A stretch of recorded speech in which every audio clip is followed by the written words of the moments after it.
I'm Travis Fry from E Free Church. Welcome to Church Ones. It's the knockoff of the show with hot questions and even hotter wings. Today we are joined by our pastors, Rick and Omar. Yep. Rick Wagner, our head pastor, and Omar Anaya, our associate pastor here at E Free Church. Well, we're going to get right into it, guys. Let's just dig right into the first wing, and then we'll start with the questions. All right. So, first question right off the bat. You guys are pastors. What's the worst thing about your job? What can't you stand? Wow. Well, there's a lot of good. There's a lot of good being pastors. I think one of the things that Omar talked about before is I've been doing this for about 23 years. Omar says his second year. But I think for me, it's just that there was a lot that I wasn't prepared for, Travis. Gotcha. Seminary, I would still say it this way. I'm very pro, go to seminary. It's great, lots of education. But man, there's so much more to being a pastor than content of messages. Right. And I think some people don't realize that, or if they do. So one of the tough parts is you're helping to lead a business, you're given other things that businesses have to deal with. So that's a tough aspect, and not a lot of training. So you have to kind of learn. At least I have, learn over time. Yeah. I think perhaps it's sometimes the never-ending schedule. It's just my schedule is never. You're always fixed. on call. Yes, it's never fixed, and so if I want to do something when an emergency comes, I have to do that. And so I guess is not knowing exactly every week when to turn off, when to shut off, and whatnot. So I guess it's that aspect is probably the hardest for me. What's something that seems pretty obvious to you about your job, but maybe a lot of people don't understand? I'm thinking of someone who asked me if I only worked on Sundays, and if I had a second job, or if I was volunteering at church. So this person didn't really get. Person was not church background, which is completely fine. But this person asked me, he's like, "Hey, do they pay you? What do you do Monday through Saturday? Don't you have another job?" And I was like, "No, it's a full-time Monday through Sunday job." So it's kind of, for me, it's obvious, I have to be at the office. There's things that I have to do. But for some people, at times, especially if you don't come from a church background, which is completely fine, think that my job is only on Sunday. It's a good answer. I think one of those too is, go back to what I said earlier a little bit too, is there's so much more to it than just what you see on a Sunday or a Wednesday if it's youth ministry or kids ministry too. Because like you said before, it's like you're running a business almost. You're weird to use that language. Yeah, you're leading, or you're there's a lot that goes on. There's finances, there's facilities, there's staff. There's HR issues. There's obviously COVID-19. There's now all these state things that come on, and so there's an organization, that has to be led and run too. The other thing I think, if I could jump in, is I think it's interesting is that you're not that you're always on. Yeah. Even if you're in public and being here for 23 years now, if I see somebody out and about, I always think this is really cute. Hey, Pastor Rick, which is great.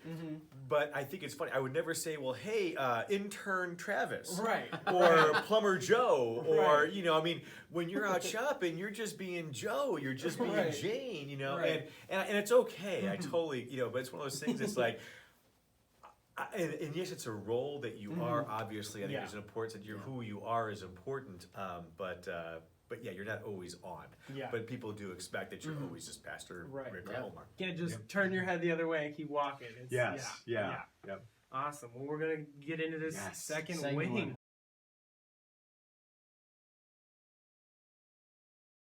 Omar, you just recently got engaged, so congratulations on Thank that. you. That is super cool. If you can narrow it down for us, what has been the coolest part about being engaged? The coolest part about being engaged. I guess your favorite part about being engaged. He just told me kissing. Oh, come on. First of all, we got engaged back in June, so it hasn't been too recent. The favorite part of being, that's a good question. I don't know if anyone has ever asked me that. I think for me it's just the assurance that, it's okay. We're another step in. We're heading to marriage. We're almost there. So it's kind of, I don't know. You're always, I don't know how to describe it, but just just the assurance that brings to me. Right. That okay, we're on the next step. We're both excited about it. I think my favorite part is just knowing that we're getting married. Yeah. We have a date. Yeah. It's coming up soon. So I guess just the assurance that brings. I don't know. Yeah. So Rick, you have been married for 29 years. 30 Am I years correct? next year. 30 years Yeah, next good, year. that's good Yeah. research, That man. is that's 10 years older than me. Just so Just you to know, put perspective. just to put it in focus. Yep, yeah. yep. What is again just like a favorite thing, or maybe a very general thing that you've learned in 29 years? Yeah, flexibility. Flexibility. Wow. I think each of you, what draws you together is awesome. But it should be continued growth in Right. yourselves as individuals, which will lead, if you allow it, to lead to growth as a couple. But flexibility is huge in that. Yeah. And what I mean by that is oftentimes not just thinking of yourself, but really, I love Ephesians 5:21, submit to each other out of reverence for Christ. And that really is in all relationships, but including the marriage relationship. What are her needs right now? What is she thinking? And I flex and I make sure that, that's in the small things, but even the large things. So I think flexibility is huge. Yeah. But what was you and Donna's first date? Like, Oh, Yeah. man, do I have to go on record with this? Yes. All right, so here's the deal. It's a great this story, Is a little bit, everyone. okay.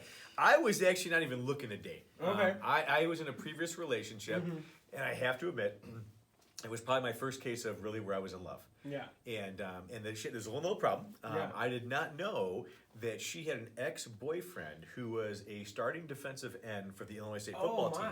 Wow. His name was Pete, and he was 6'6", 290 pounds. Yeah. Didn't like me very much. Went on to play for Buffalo in New England, I think. This is way back in the Cool. 80s, or late 80s. Yeah. Anyhow, long story short, she kind of went back to him. And so I was just like, you know what? I was in ministry. We were doing college ministry. I was just focused on that. But I had this roommate that just kept on saying, what about that Donna Clark? What about that Donna Clark? What about that Donna Clark? I'm like, okay, fine, got my back. Right. And so I asked her out. This is classy. I asked her to go to Chuck E. Cheese. Take Because notes, everyone. Yes, Chuck E. this Cheese, is eh? all. This is 29 years. what not to do. What not to the do on a key. first date. What not to do. Yeah. On coupons. On coupons. On coupons, because Oh, I had man. coupons. I was kind of just doing this just to. I get to her dorm. I walked over, and by the way, can you drive? So she has to drive. She's got stick shift. I wasn't real good with stick, and so she's like, "Well, you have." I'm like, "Nah, I don't want to ruin your car." So we went to Chuck E. Cheese on coupons. Wow. She drove, and the rest is history. That's Yeah, right. That's yeah. how you do it. That's how you do it. All the things not to do. That's so funny. And I beat her badly in skee ball. Okay. Yeah. Yeah. And just let her know that on the bat that for marriage You're purposes, not gonna leave no games. ain't gonna be there's no letting up if Yeah. whatever. And it was a really fun time, and Yeah. I think we both were pleasantly surprised. Yeah. Yeah. Omar, same question. Yeah. What was your first date like? Yeah. Very, very different. I'll give you the first date and then the first real date. Okay. So the first day was it was a setup. So our own children's ministry director Dawn Summer. So I'm gonna give her a Shout shout out, out Dawn. because Yes. she thought about it. So Her middle name is Cupid, by the way. Anyways, she set us up. So I've never met her. So it's different. I'm sure you knew who Donna was before you went out. So so it's like I never met her. It was a blind date. So it was like, okay, you gotta slow your roll. You just Right, gotta go right. and meet someone. So we met at Barnes and Noble's coffee shop.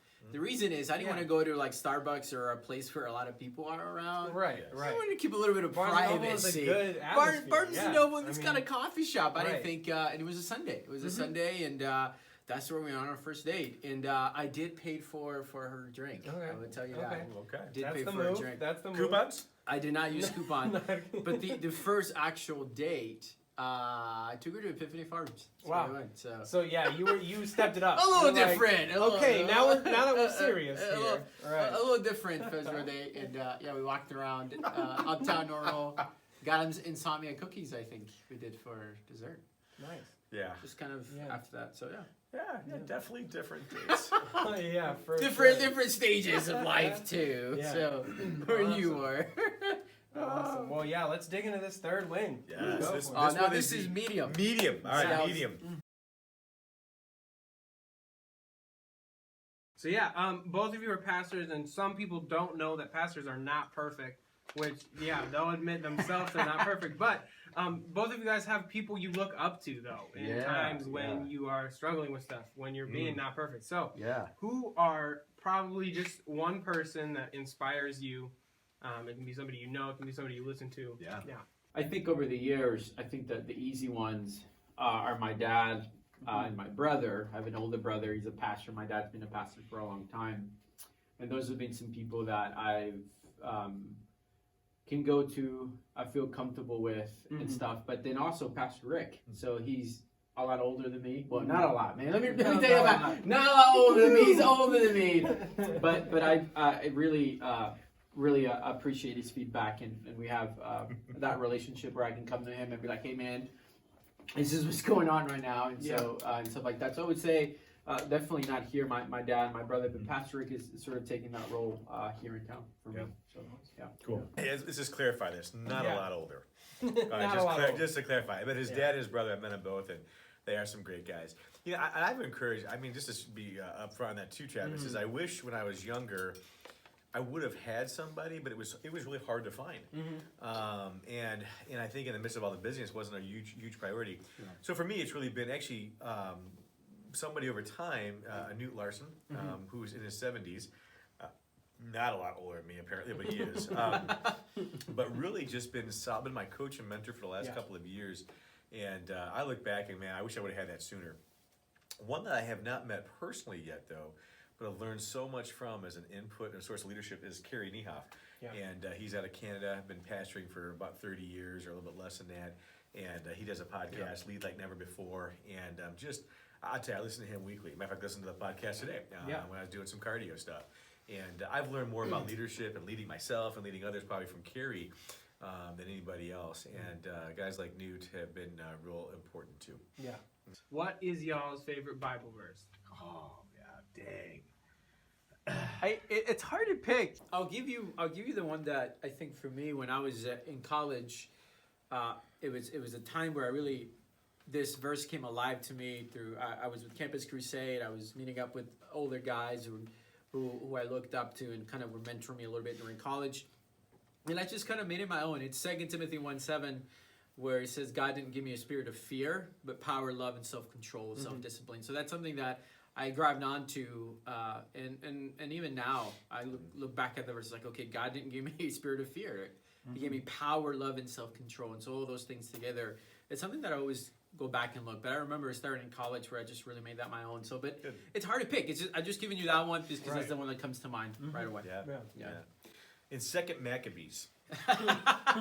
We're going to the Apocrypha. Like Omar, there's so many good ones. One that really, though, and I've been sharing it recently, and I've shared it all throughout the ministry, but especially the last decade, is James 1. 2-4. You know, consider it pure joy, my brothers and sisters, whenever you face trials of many kinds, because you know the testing of your faith develops perseverance, and perseverance must finish its work to be complete and mature, so you're not lacking anything. And I think especially today, in modern, especially Western and American Christianity, it's all about the hype, it's all about the happy, it's all about or at least there's a tendency towards all of that. That if you're walking with Jesus, everything is going to go really, really good. Your finances, your marriage, you know. And I tell you, I just think that's a flat out misrepresentation of what it really looks like to follow Jesus. And you know, that verse, it's really through our suffering and pain that God uses that. And Jesus himself said, hey, take heart, you will have trouble. Jesus would be the perfect pastor, lived the perfect life, and he went through all kinds of trouble. And so it's a great reminder for me to take those, you know, when things come that are difficult, whether it's situations personally or in ministry or whatever, that God wants to use those things to make us and make me, if I personalize it, you know, more mature and complete. But I have to have the right approach to it. Right. Great question. Yeah. How did you guys start pursuing ministry? I've been a pastor here for a long time, but I didn't. I'll go ahead. I'll let you. I mean, I just did. From the standpoint of after becoming a Christian in college, though, kind of surprising because that was not my goal. I was just telling somebody today at the gym that my goal was, you know. They asked me how I became a pastor, and I'm like, I want to be a lawyer. And I wanted to live real hard, fast, make a lot of money, and then when I was around 30, 35, settle down, have that 2.2 kids. And that's what I went to college for. And I knew I needed to have a degree, and I went to study political science for an undergraduate, but almost failing, dropping out because of all the partying. At the same time, too, I got involved with the Bible study, a young a college group, like you were talking about, Crusade, with My Ways Navigators. Became a Christian about 3-4 months, because I really wrestled. If I was going to do it, I was going to do it, I wanted to give my 110% to this. But then afterwards, I knew right away. I knew as I was crossing that line, I knew that I wanted to give my life to God and the gospel and all that. I thought it was going to be collegiate ministry. Right. And the whole idea of the church, because to be honest, my interactions with churches wasn't real positive. As a kid growing up, even in college, even some of these more, I would say, healthier churches.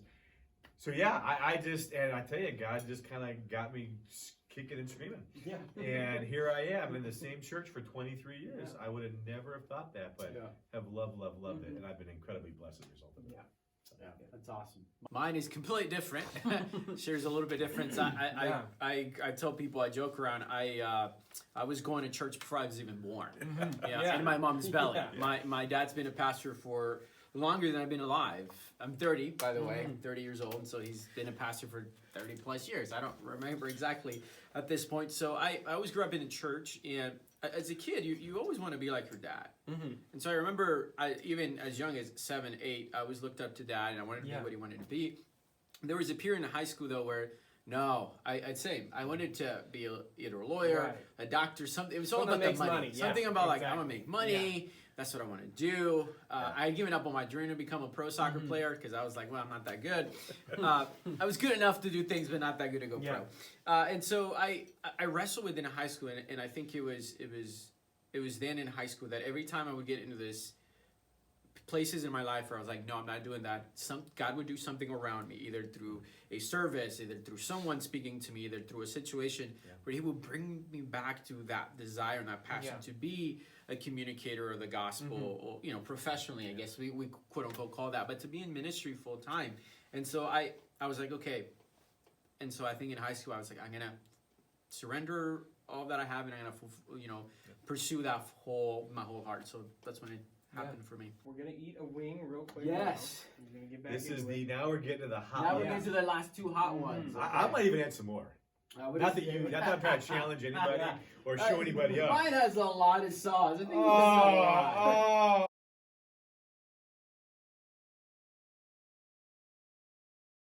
A regular segment on Hot Ones called Explain That Gram. Now, both of you guys have Instagram, but Omar, you just created yours, and Rick, you post a lot of scripture verses. I do. But not a lot of pictures. So I had to do a deep dive on both of your guys' Facebooks to find interesting photos that maybe need a little bit more explanation. Oh, boy. So, Omar, we're going to start off with yours. Unfortunately, they're in black and white. But look at that one right there. From, what was that, back in high school? This was not in high school. Yeah. This was in college. Okay. Freshman year. Dude, you look young. I do. You look young. I do. Freshman year. This was actually in Honduras. We're doing a mission trip, and it was a medical mission trip. So we went out for the whole week and set up a free clinic, and I was the translator, the interpreter, basically. That's so cool. I'm here taking a picture with a kid from the clinic that we saw. Yeah, I was an interpreter, so it was in Honduras. That's where this picture comes from. So, yeah. That's awesome. Yeah. Yeah. So Rick, that one. That's the one he picked. I mean, that's the explanation. Yeah. He gets an easy one. There's a few. I was like, all right. So, yeah. Found that one. Yes. No. That was Oh my god. I love it. That one was posted with no caption, so I just... Does it need a caption? No. Does it really need a caption? Oh, wow. Yes. Wow, that's great. Yeah. Yeah, so back at my biker days with Hell's Angels, I was in, if you know me pretty well, we've got a little spot in Cancun. And as a matter of fact, I miss it this summer, but it's one of the places I really rejuvenate, renew, any beach for that matter. Yeah. But this was Coconut Day, and I was actually sitting next to a double bed with my youngest daughter, and it was her first time there. Yeah. And our resort, they'll do special things, and that day was a coconut drink. Yeah. And so I'm at the poolside. I do notice I have the Cubby blue hat on, and I'm in full relaxation mode. Oh yeah. And she took Absolutely. that shot That's of awesome. me, and so it, Yeah. Love it. Yeah, Love it. for sure. Yeah. So Omar, this next one I'm assuming is in high school at like a youth trip or something. But what is Yeah. going on in that Yeah. photo? Oh, but yeah, has Elisa seen that? Yeah, Yeah, Right, of right. course. I'm quick. This is was that high school? I gotta say it's senior year, and picture is not so. Next to me is my cousin on my right, and on my left is now my sister-in-law. Can we verify my this? sister-in-law is Can on we my verify left, this? Yeah, and on right. my right is my cousin. Let me see. So- I met the right. sister-in-law. So Looks that's- nothing like her. Right. Looks nothing My like sister-in-law her. is on my Yeah. left. Yeah. My cousin's Yeah. on my right, and we were actually on a youth trip to somewhere. I think we went. I don't know if we went out to a park, to a river. It was a youth trip somewhere. I can't Yeah. remember, but that's who they are. Yeah. So I'm just saying. Hey, Yeah. real quick. Yeah. You can verify Well, that for sure. Rick, this next one of you is Oh, dude. quite a picture. Yeah. Do you Yeah. remember that? No. Yeah. Oh gosh. I Okay. found that was also on your Facebook with no caption. Yeah. Yeah. Does it need one? No, it Yeah, doesn't. does it Okay. need? Okay, this is one of the things I do once in a while. I like to have fun. If Yeah. you've been around me, pastors aren't always, nor should they always take themselves so seriously. I will send my wife silly photos once in a while, and just to be goofy, and Yeah. just to be like, and she'll be like, "What is this?" And this was one of those photos, and then once in a while I just put them up there. I don't know, just for Yeah. fun too, I guess. Yeah. So yeah. Awesome. Yeah, either that or there was a huge tarantula on my steering wheel in my car. Either one. One of the That's two. awesome. Yeah, so during our last wing, we're going to take a bite of this and we're going to do some rapid fire questions brought to you by Dawn. She had a few rapid fire questions for both of you No guys. way. So yeah. Cool. So yeah, she helped me out with the questions a little bit, but Does that make you nervous, they're by all the way? they're all Maybe, light. They're yeah. all very simple. But yeah, so let's Look, I don't know. Blazing wing sauce. I'm blazing gonna hot. try to ask you as many questions as I can. Get while ready you guys for are the- eating that. So yeah, what's the most embarrassing thing you've ever done? Real quick, off the top of your head. As a pastor, got a Bible question wrong on WCIC as the associate pastor, and in front of a live, it was a live thing Right. over the radio. That's hilarious. Got the guy wrong. We're the 8th dwarf for Snow White. What would your name be? The 8. Snow White and Seven Dwarfs. What? Spazzo. Spazzo. Awesome. So, what childish thing do you guys still do as an adult? Well, both of you guys can answer this one. Childish thing. Yeah. I still get really, really upset Ooh. when that's good. when Barcelona loses, and like you can't really tease me or like Right. talk to me, because I will I will snap when Barcelona loses, and I will still get mad. So especially if they lose to Real Madrid, which they're playing this weekend, by the way. Interesting. So if you come in Sunday, if you're in a bad mood, I know. I would still get really mad. Yeah. It annoys me, and I don't know why it puts me in a bad mood. Yep. I shake my feet when I go to sleep. When I was a little kid, I do even that as an too. adult, I just shake my feet. It's Yeah. just a little thing I do. Yep, Dad did it, Grandpa did it. Yep, Wow. Yeah. This is Yeah. really good. it's good. It's Okay. good stuff. Woo! No That's milk hot. I guess necessary. No, last no, that- question. Yeah. If you could wear a T-shirt with only one word on it, which word would you put on your T-shirt? One word. Yeah. Just one word.